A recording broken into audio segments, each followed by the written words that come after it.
What is up, everybody? Welcome back to Rob's Arcade. I'm your host, Mr. Rob French. We're hanging out here in my virtual room of the 90s. Very much like my room of the 90s. Wooden desk, water gun, phone off the hook. I don't have any books in my room. Not many books. Wasn't a big book reader. A lot of comic books. Still a lot of comic books and video games. We're hanging out here. Uh, Continuing to take a look at some of these classic Genesis video games, kind of taking a step back into the 90s. On the weekends back in the 90s, I would typically just go to the video store. I could literally walk across the street to this video store and rent movies and video games, much like these here. It's a different time where we can just kind of go on to our PlayStation or Xbox stores and just kind of check things out, download games, and even do demos, watch videos, check out what they look. Back in the day, all we had was like box art, magazine pictures, and articles. There wasn't a lot of actual video. You would get looks of video games maybe in certain stores might have some games playing, or there were a few shows back in the day where you could kind of check out some visual gameplay, but it wasn't like it is today where you can just kind of see all of this stuff and you've got it all right there at your fingertips.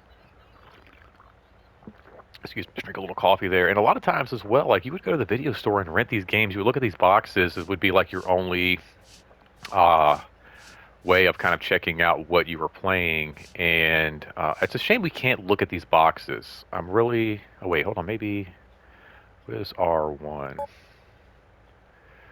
Crackdown.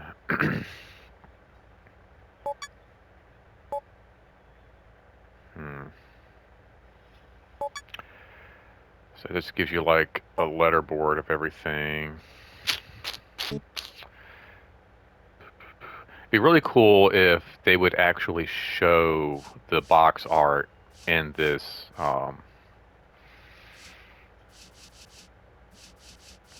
little emulator here. They spent a lot of time on the details. I mean, there's like some box art here. You can see the covers of a lot of video games on these posters. But it would have been really cool if they somehow had figured out a way to,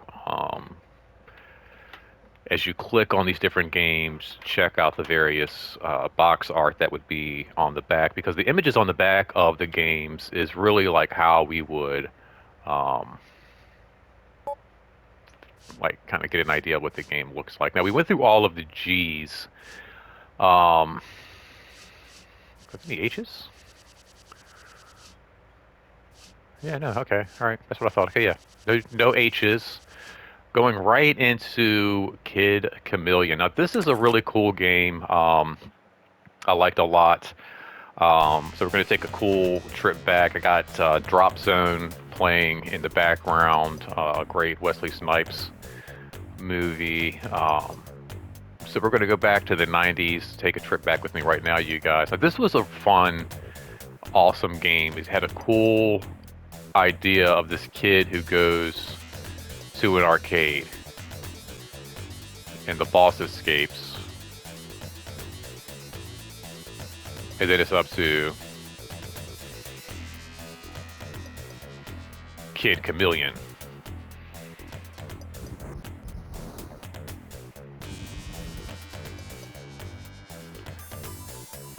Now, is that not one of the coolest openings or what? I remember we got this game. My sister, I'm going to let this play out a little bit, just kind of let you guys check out some of this stuff. He acquires different helmets, and with each helmet, he can change to different abilities, giving him advantages on each screen. It's freaking amazing. My sister actually got this title, and I remember from the very moment we put this in, like, this was so cool. Like, this idea of you're playing a game within a game was just an awesome idea. But the character itself, I remember, lent to like so much imagination. And again, as I'm talking about this, like I said, we're watching Drop Zone, we're watching movies, we're watching me play video games, and this was the idea of like, again, here we go, Jason, right? You were getting a chance to play these characters and these things that we've seen in all these movies growing up, like Friday the 13th, the different samurai movies. There's even like a board where you turn into the Fly, which was like very much reminiscent of like the original Fly, not the Jeff Goldblum Fly, but more of like the original Fly. And there's just like a lot of cool. I mean, my sister and I, we loved playing this game when we were growing up. This is a title that my sister actually got as like a birthday present or something like that, and I enjoyed playing it. She loved it, and I enjoyed playing it a lot myself. This was one we shared like a lot of time going through the game, kind of like, like what's the next level going to give us? What's the next level going to be? Is this the tank? I think. Yeah. Again, here we go. We got like cool, just a lot of cool characters, a lot of cool fun. This was a super fun title, and it was a 2-player, so I think that was something else that really very classic loading screen right there. Blue Lake Woods.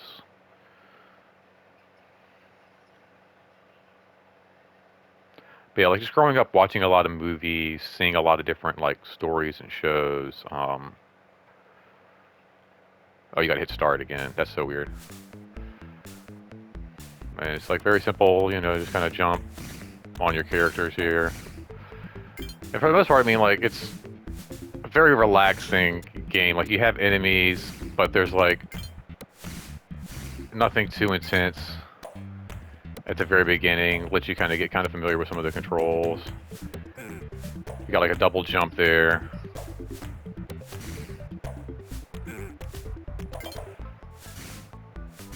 Very much like a kind of Mario style.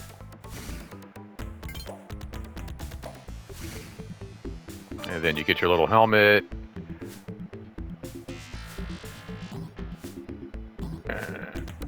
Let me see. Oh.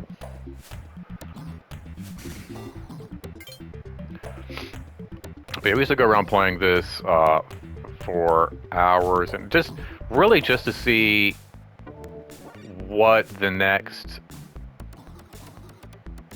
helmet would be. Like, what's the next? That was kind of the whole part of playing this game.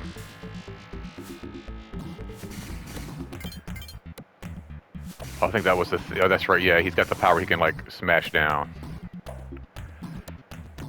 Try to think, what is his ultimate power there? Oh, there's something. Oh, there we go. Yes, you can climb up with C.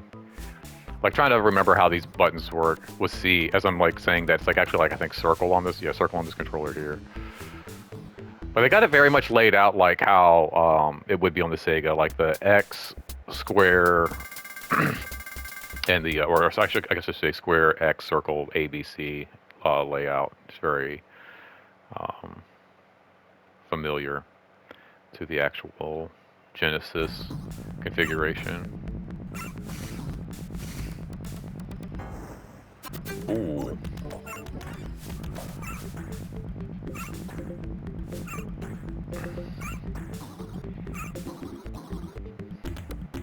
And all the tropes, I mean, are here, dripping acid, don't get caught.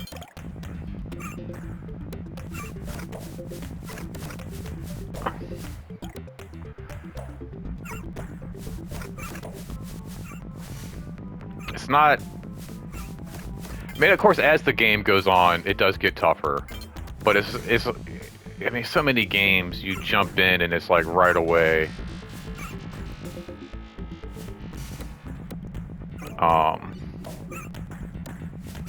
you're just thrown to the wolves with enemies everywhere, things flying at you, bats attacking you left and right. Oh, that's new.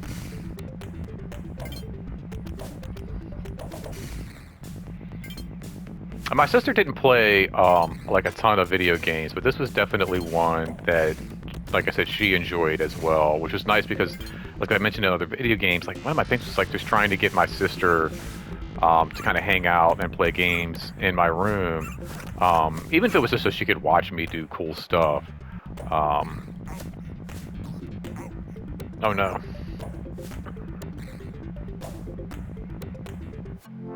Oh, we gotta press up. There we go.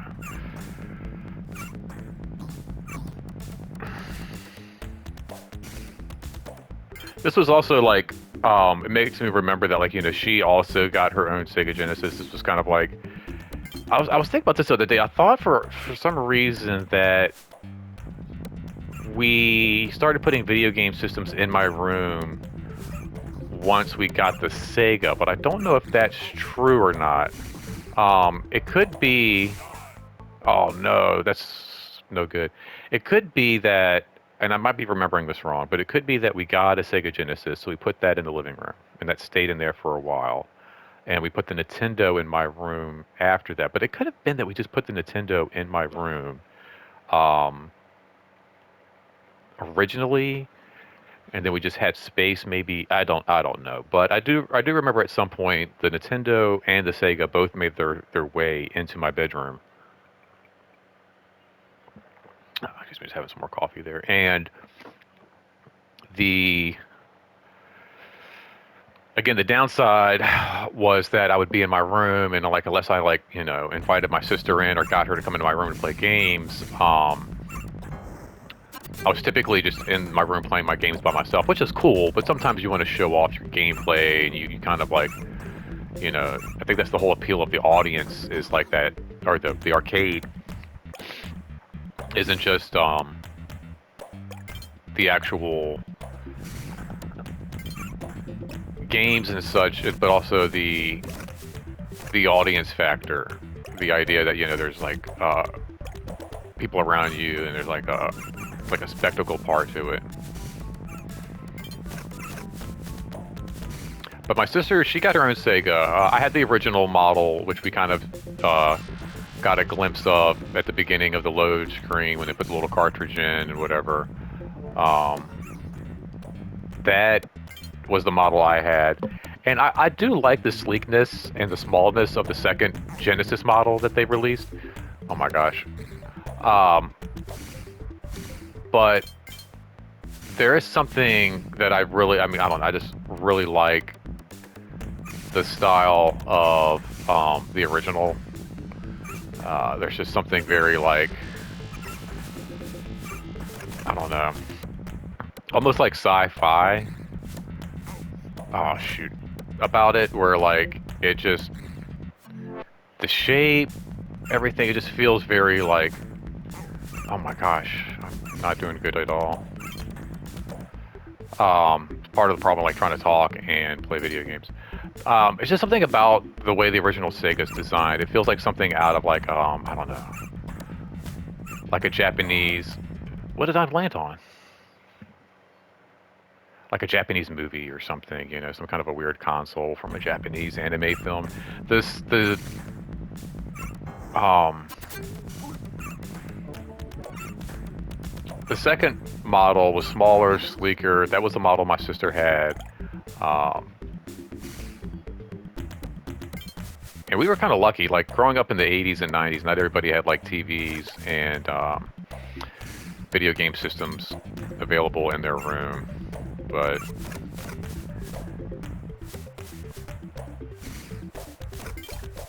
my dad would often find us like cool deals and stuff like that, or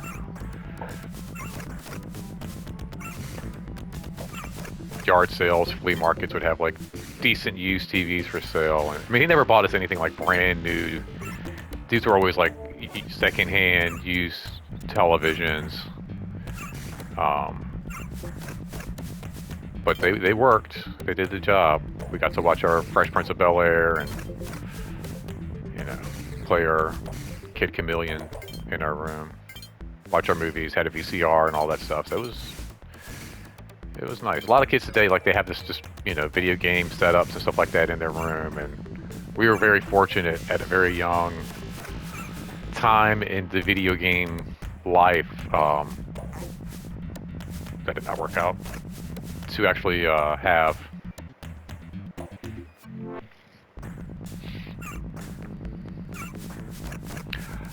I love this movie Drop Zone that I'm watching in the back too. It's this Wesley Snipes movie. And there's just something about the '90s cinema. You know, the video games, the cinema. There's just something very interesting about all of it. Oh, that thing. That could be a problem.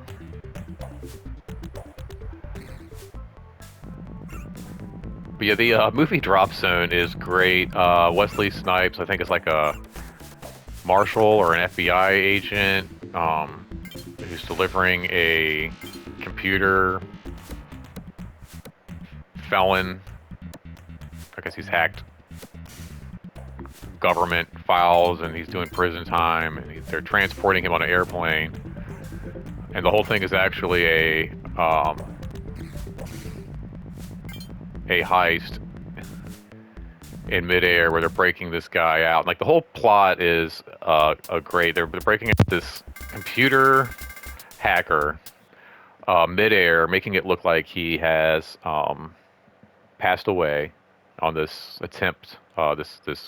It doesn't even look like it's like like he escapes. It almost looks like that the plane just explodes or something, and, like, you know, the plane opens up in midair and all this crazy. The Wesley Snipes' brother gets killed in action, and it's just a crazy opening to a movie. Very intense, typical '90s opening to an action film. But the overall plot just gets weirder from there, where Wesley Snipes is then after this team of skydivers, and he actually winds up, through investigation, getting in the same skydiving competition as them, which to me is just a total '90s like trope. Like, you know, you've got the bad guy and the good guy, and they're facing off in like a dirt bike competition, or like it's such a Karate Kid type of a setup, you know.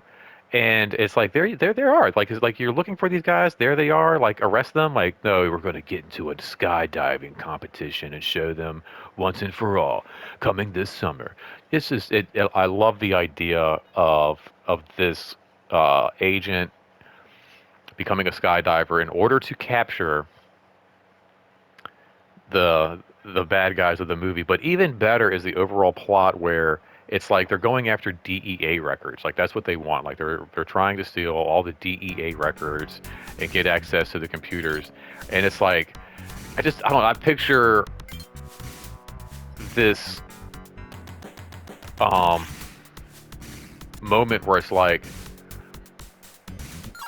are our computers network safe? Absolutely. Nothing can penetrate our computer defenses.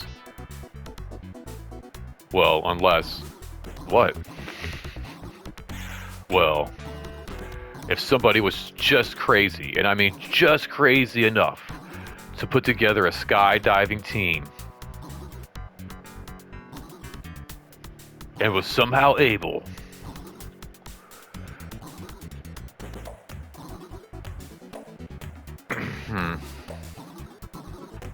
this is hard. But it's just like, you know, their computers are safe. There we go. Except for if somebody just happened to parachute on the roof. Woo. So I feel like you should, like, just run into that dude, but I don't think you can. What's the health on this? I did notice that, like, this isn't a very hard game in terms of, like, enemies running at you crazy. You can add time, but what gives you health?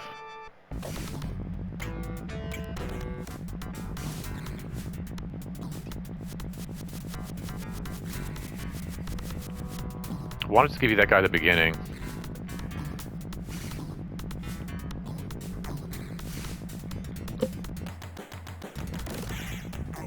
Oh my gosh. That is kind of tough.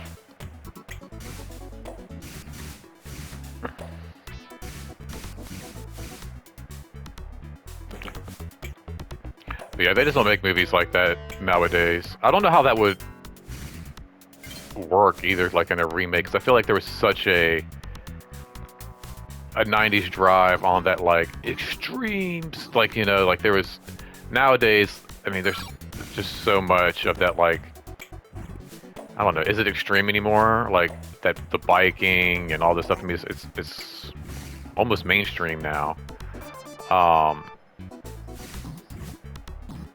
But this, like, I love the idea that it's just like, you know,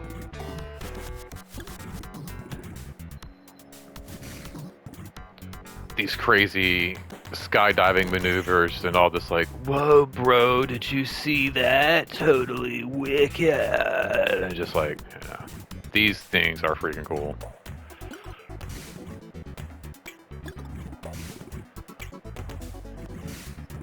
Those little blob dudes.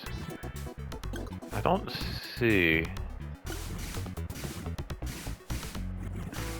Let's try something here. Ah, I knew it. Little secret. Oh, look at that. More secrets. Oh, more secrets.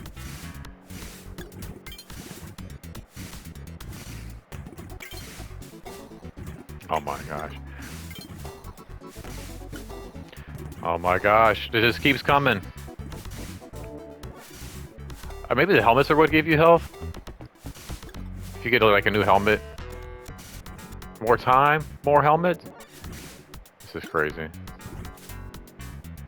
That's awesome. Just gotta be careful, don't get shot by this dude's spit blast.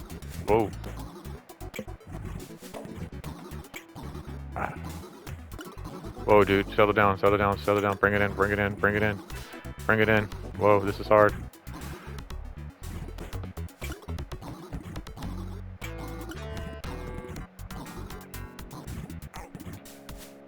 It's all good.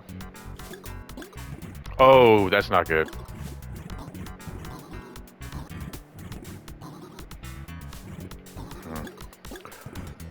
And in lies the strategy of this game.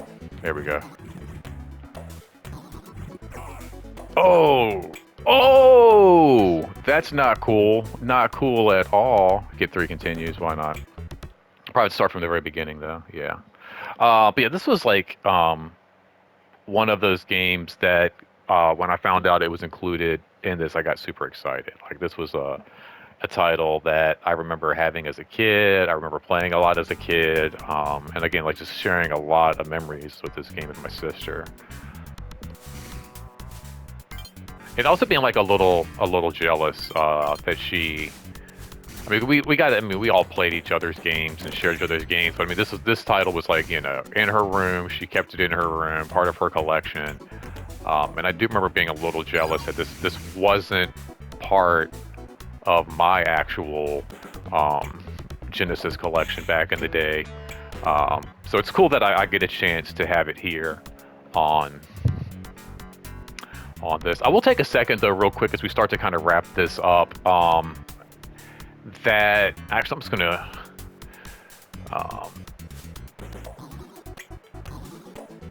maybe go back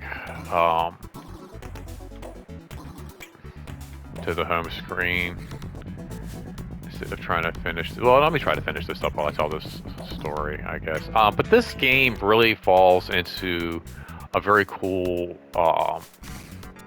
type of game that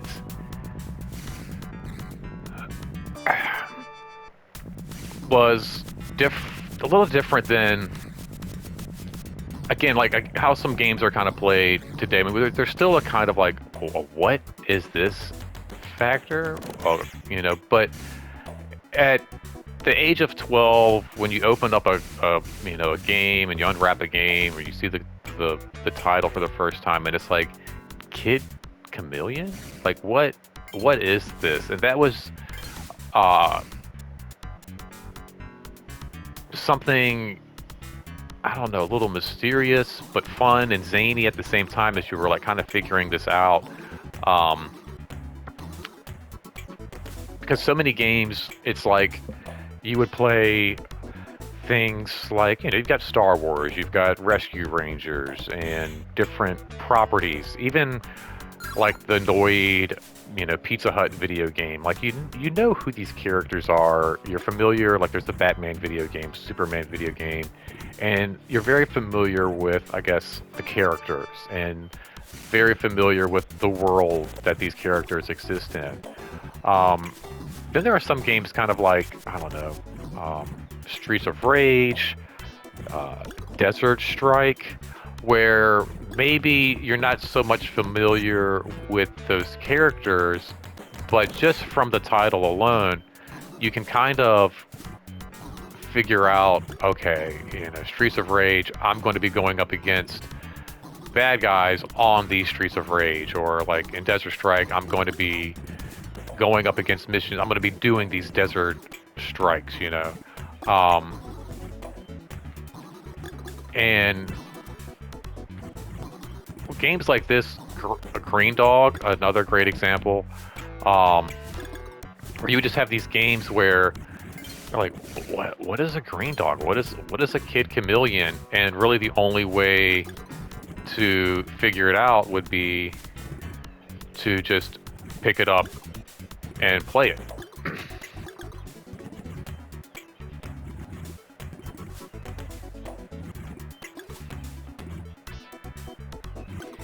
And go, oh, okay. That's what a kid chameleon is.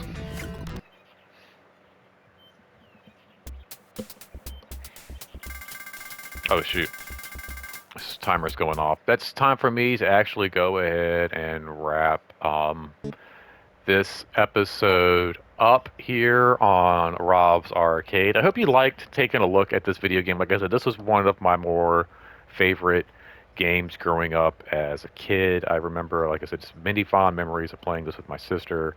Kind of the reason why I wanted to get the Hogwarts Legacy for PlayStation, even just the demo, and like again, get my sister to come into my room and kind of hang out. I've I've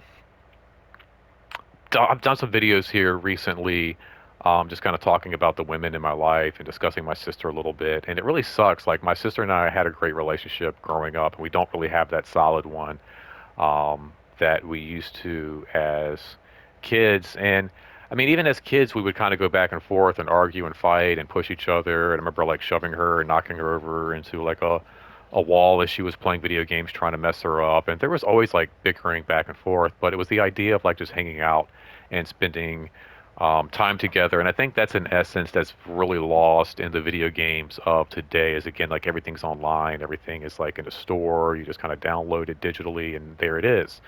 There was a very cool physical aspect about going to the video stores and picking up these games in different electronics places and the departments of you know, Kmart and different stores growing up as a kid. And then the idea of like sitting there with your friends and playing these video games together on the couch, or sitting around in your room, crowded on the bed or on the floor or wherever you could find space, you know, just trying to get your next spot into Mortal Kombat or something like that. So, just a very different time and a very cool time.